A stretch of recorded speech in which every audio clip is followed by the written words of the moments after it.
Hi everyone, I'm Anne Marie. And I'm Jennifer from mypinkgems.com. Today we're going to talk about deal makers and deal breakers. Before you enter into a serious relationship, you need to ask yourself, what are my core values?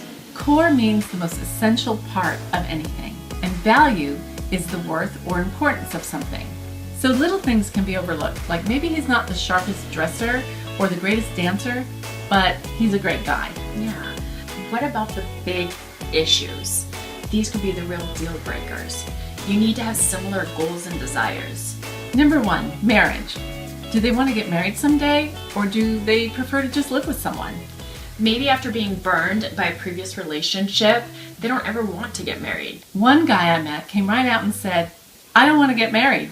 I said, "Oh, okay. Thanks for letting me know." You may think that you can change their mind down the road, but what if they don't? You deserve to have the things that are really important to you. Number 2, do they want kids, and how many? If he wants a big family and you just want one, that could be a problem later. Or maybe one of you doesn't want kids at all. If not, is that okay with you? Right. For example, I dated a guy who was studying to be a doctor, and we were driving around one day, and he said, "By the way, I don't want kids. I think they're a bunch of brats, and they ruin your life, and I expect my wife to work."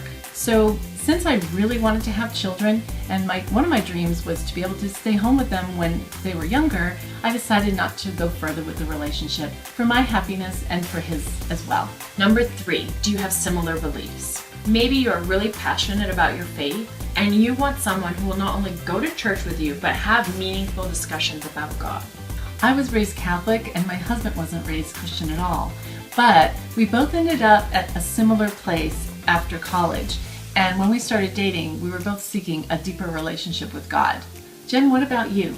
Well, my ex-husband was actually raised as a non-practicing Catholic.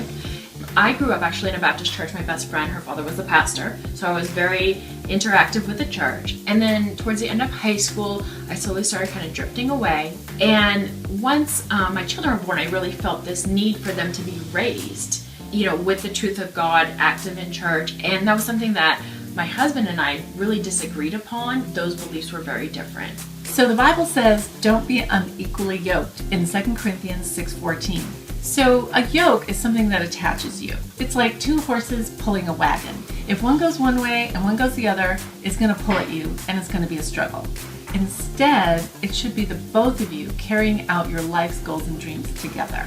Important tip. Don't wait until you're really involved before you find out these things. Natural bonding happens when you spend time together, you get comfortable. One guy that I dated, I just knew in my heart he wasn't right for me. We definitely didn't have the same core values.